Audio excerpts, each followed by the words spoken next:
এগুলো হচ্ছে আমন্ড খুলে নিয়েছি, দিয়ে দিচ্ছি নারকেল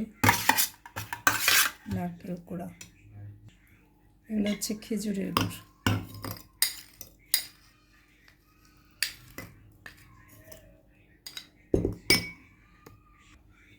টক দই দিয়ে দিলাম, টক দই দিয়ে এটা ব্লেন্ড করে নিচ্ছি।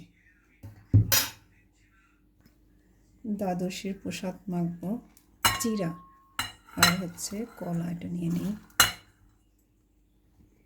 এর সাথে দিয়ে দেবো সেই নারকেল, আমন্ড আর টক দই গুড়। আর একটু টক দই দিয়ে দিই। টক দই দিয়ে চিরা ছাতু আসলে অনেক টেস্টি।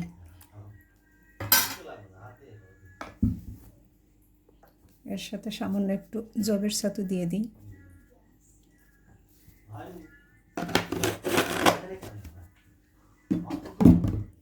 এটা এবার মাখিয়ে নেব। মাখিয়ে নিলাম।